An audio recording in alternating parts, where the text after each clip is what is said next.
శ్రీ మహాగణాధిపతియే నమః. శ్రీ గురుభ్యో నమః. నారద, యమధర్మరాజు నోట ఇలా శక్తి సంకీర్తన విన్న సావిత్రీదేవి కన్నుల్లో ఆనంద బాష్పాలు గుడుసుళ్ళు తిరిగాయి.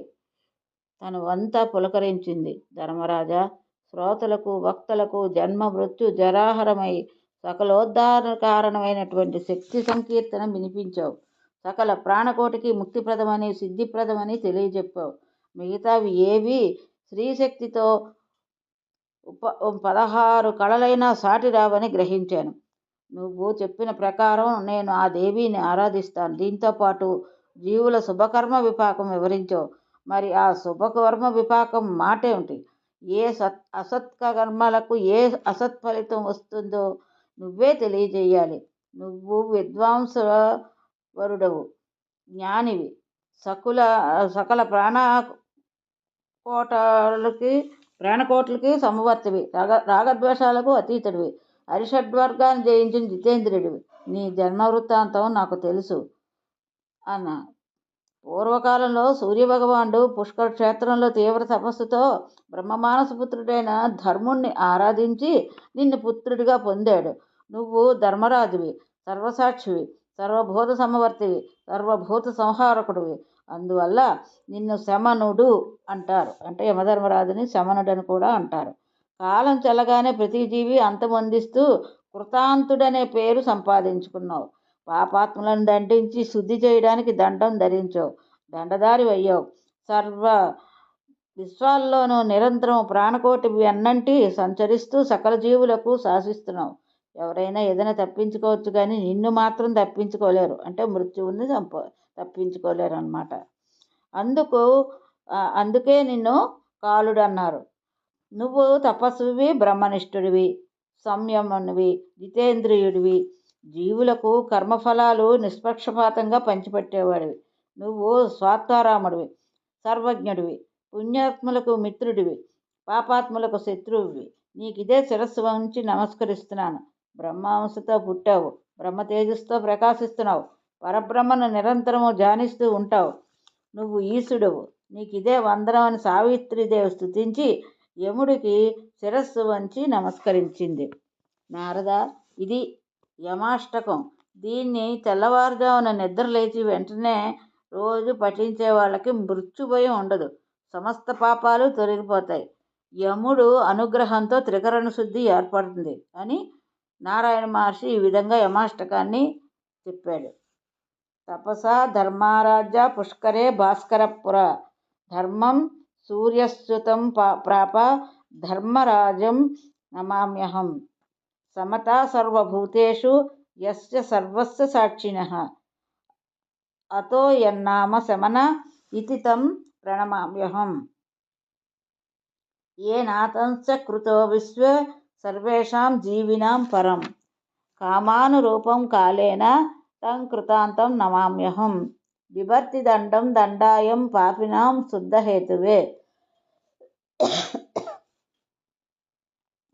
నమామితం దండధరం యః శాస్తా సర్వజీవినాం విశ్వంచ కాలయత్యేవ యస్వరేషు చ సంతతం అతీవ దుర్నివార్యం చ తం కాలం చ ప్రణమామ్యహం తపస్వి బ్రహ్మవిష్టో యస్సంయం సంజితేంద్రియః జీవానాం కర్మఫలదంతం యమం ప్రణమామ్యహం స్వాత్మారామశ్చ సర్వజ్ఞో మిత్రం పుణ్యకృతం భవే పాపినాం క్లేశదో యస్తం పుణ్యమిత్రం నమామ్యహం యజ్జన్మ బ్రహ్మణోంశేన జ్వలంతం బ్రహ్మతేజస ఏ జాయేతి పరం బ్రహ్మం తమీశం ప్రణమామ్యహం. ఇది యమాష్టకం. ఈ యమాష్టకాన్ని పఠించిన వాళ్ళకి మృత్యుభయం ఉండదని చెప్పి నారాయణ మహర్షి సావిత్రి సంవాదాన్ని ఇంకా కొనసాగించాడు. సౌనకాది మహామునులారా, శ్రద్ధగా వింటున్నారు కదా. నారాయణ మహర్షి నారదుడు వివరిస్తున్న సావిత్రోపాఖ్యానం అశుభ కర్మ విపాకం ఆలకించండి అని ఒక్కసారి హెచ్చరించి సూతుడు కొనసాగించాడు.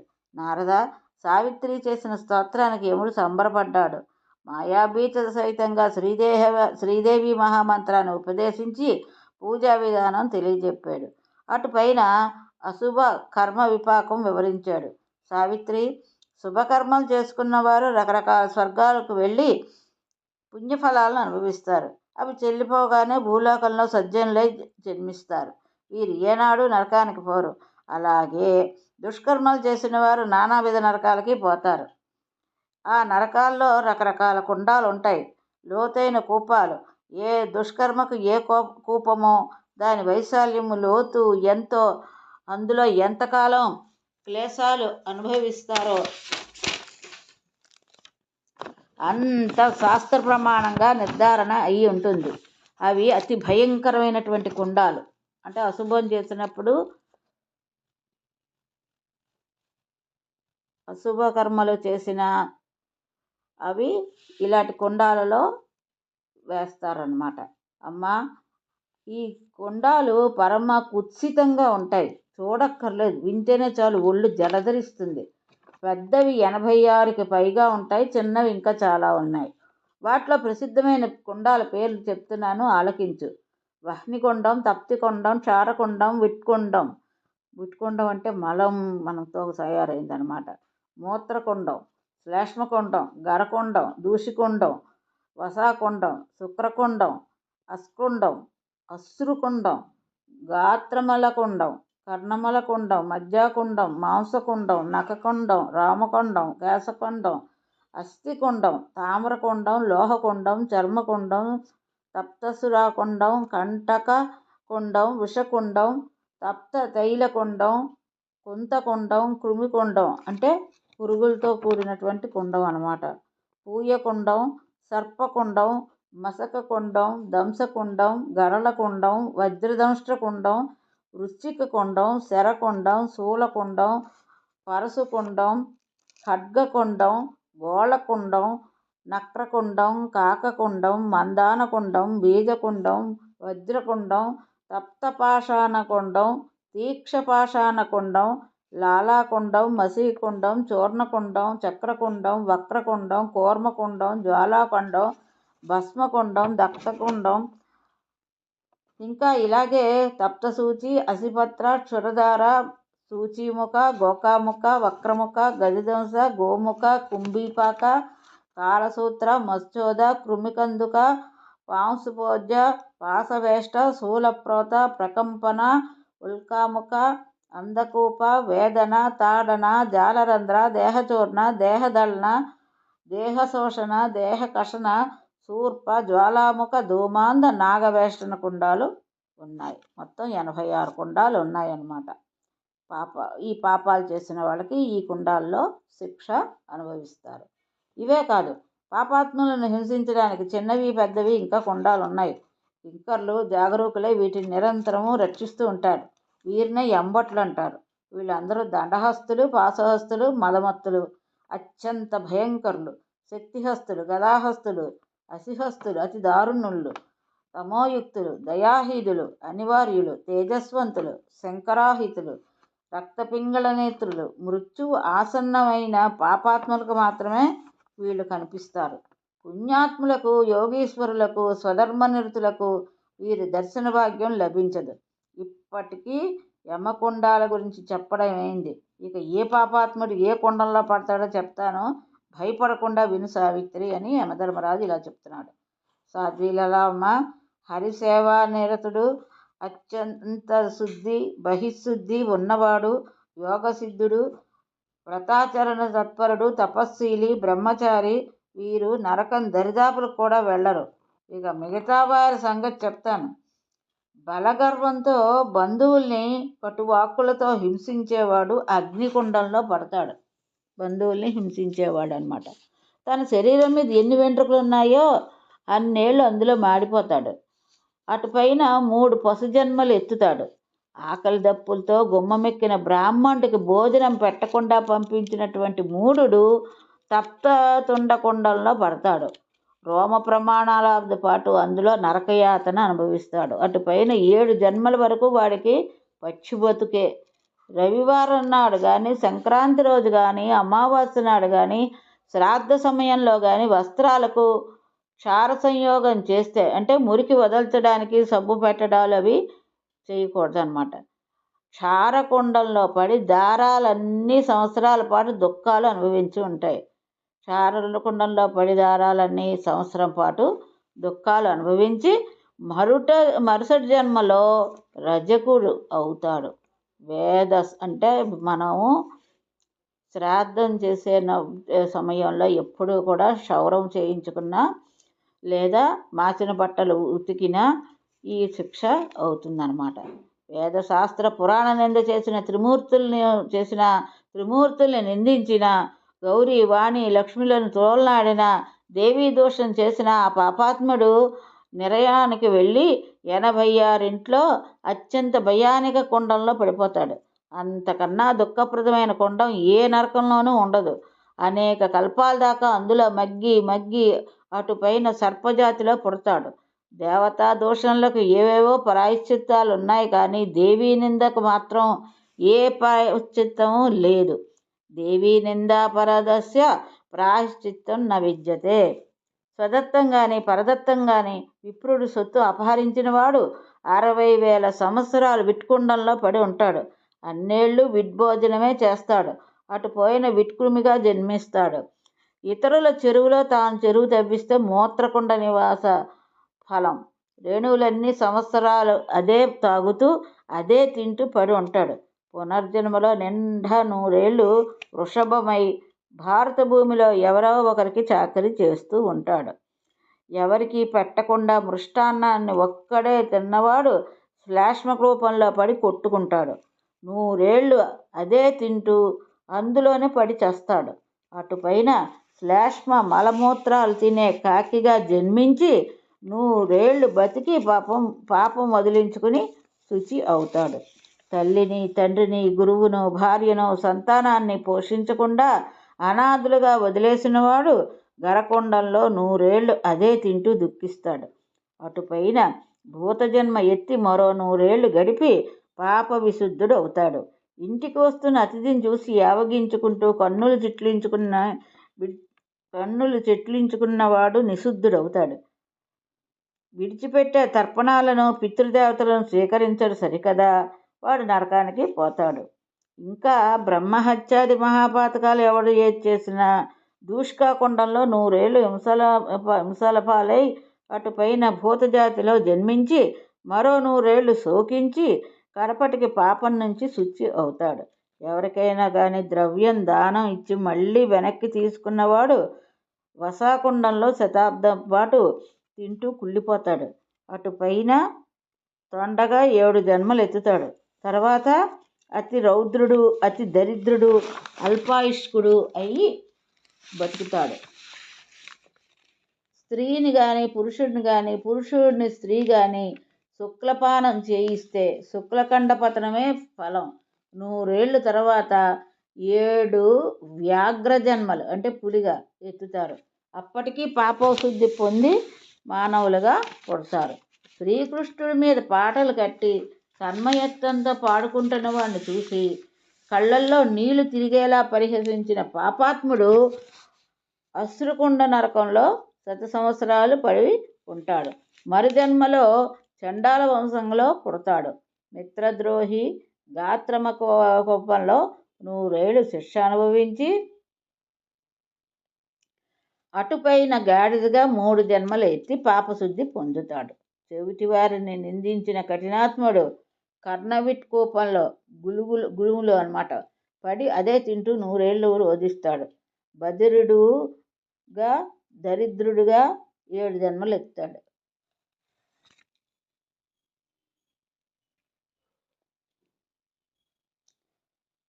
మరో 7 జన్మలకు అంగవిహీనుడై ఆ పైన శుచి అవుతాడు. లోభంతో కానీ స్వలోభం కోసం కానీ జీవహింస చేసిన వాడు మధ్యాకోపంలో 1,00,000 సంవత్సరాలు మగ్గుతాడు. ఆ పైన 7 జన్మలు శశకంగా, 7 జన్మలు మీనంగా పుడతాడు. 3 జన్మలు వరాహంగా, 7 జన్మలు కోడిగా, 7 జన్మలు లేడిగా ఎత్తి కడకు పాతక శుద్ధి పొందుతాడు. కూతురిని పెంచి పెద్ద చేసి ధనలాభంతో అమ్ముకున్నవాడు మాంసకుండంలో కన్యారామాలన్నీ ఏళ్ళు పడి ఉంటాడనమాట. యమభటులు నిత్యము దండతాడనం చేస్తూనే ఉంటారు. మాంసభారాన్ని నెత్తిమీద పెట్టి మోయిస్తారు. అందులోంచి కారే రక్తాన్ని నాకిస్తారు. అటుపైన 60,000 సంవత్సరాలు కన్యావిక్రమిగా జన్మలెత్తుతారు. ఆ పైన బోయవాడుగా 7 జన్మలెత్తుతాడు. వరాహంగా 3 జన్మలు, కోడిగా 7 జన్మలు, కప్పగా, జలగగా, కాకిగా 7 జన్మలు ఎత్తి శుద్ధుడవుతాడు. వ్రతాలు, ఉపవాసాలు, శ్రాద్ధకర్మలు జరిపే రోజున క్షురకర్మ చేయించుకున్నవాడు నఖాది కుండాలలో ఆయా వ్రతాది దేవతల ఆయుష్ల పర్యంతం పడి ఉండి యమకింకర్లు దండతాడనాలు అనుభవిస్తాడు. కేశదూషితంగా పార్థివలింగాన్ని తయారు చేసి అర్చించినవాడు రేణువులన్నీ సంసారాల కేశకుండంలో తల్లడిల్లి తర్వాత యవనజాతిలో పుడతాడు. కేశ దూషితంగా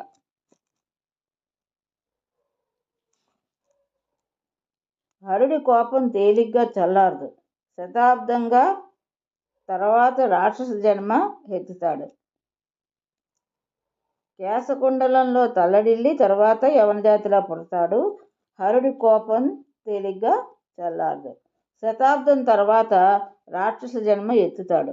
పితృదేవతలకు పిండం పెట్టనివాడు తన వెంట్రుకలన్నీ ఏళ్ళు అస్థికుండలంలో శిక్ష అనుభవిస్తారు. ఆ పైన కుచ్చితుడుగా, కుంటివాడుగా 7 జన్మలు ఎత్తుతాడు. మహాదారిద్ర్యం అనుభవించి శుద్ధి పొందుతాడు. గర్భిణిగా ఉన్న భార్యను కలిసినవాడు తామరకొండంలో 100 ఏళ్ళు దుఃఖాలు అనుభవిస్తాడు. మగబిడ్డలు లేనిది కానీ, ఋతుస్నాత కానీ, వండి పెట్టిన భోజనం తిన్న స్తోత్రీయుడు తప్తలోహకుండంలో శతాబ్దం పాటు ఇడుములు పడతాడు. 7 జన్మలు కాకిజగా, 7 జన్మలు రజికగా గడిపి మహాప్రణవపీడితుడై దరిద్రుడై అటుపైన పాపశుద్ధి పొందుతాడు. చర్మంతో చేసిన తొడుగులు తగిలించుకున్న చేతులతో దేవద్రవ్యాలను సృష్టించినవాడు శతవర్షాల పాటు చర్మకుండలంలో శిక్షలు అనుభవిస్తాడు. భుజించడాన్ని భుజించినటువంటి నైష్టికుడు తప్తసూరాకోపంలో శతాబ్దికాల పర్యంతం పడి ఉండి ఆ పైన 7 క్షుద్రజన్మలు ఎత్తుతాడు. అటుపైన శుద్ధి పొందుతాడు. ప్రభువులు కొట్టిన వాడిని, కటువుగా మాట్లాడిన వాడిని కంటకకు వనవాసమే శిక్ష.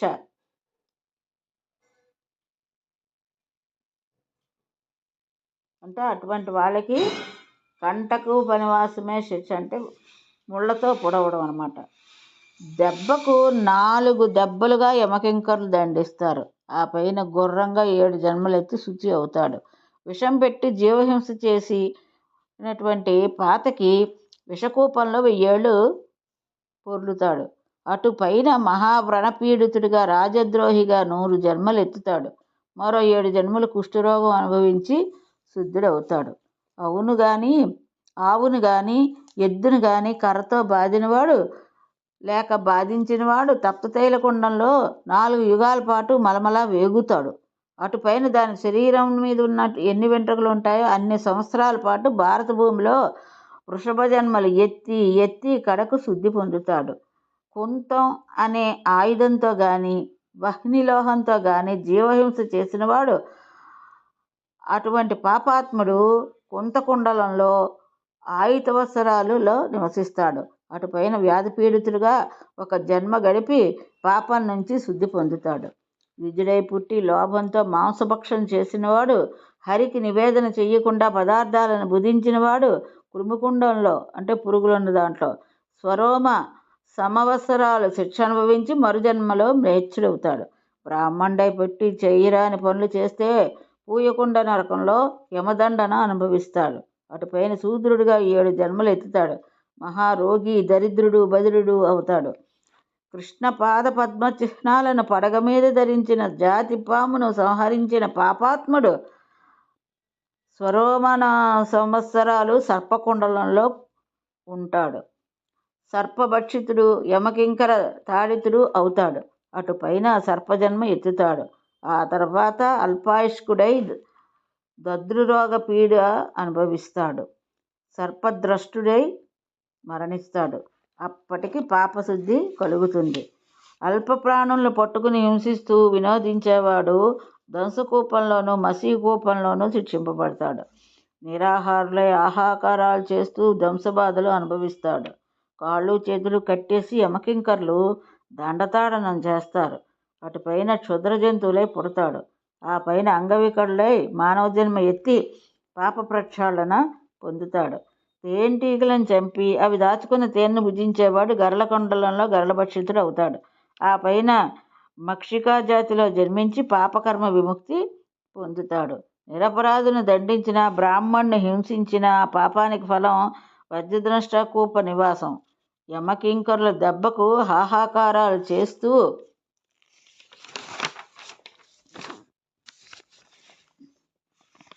రోధిస్తూ రోమ సంఖ్య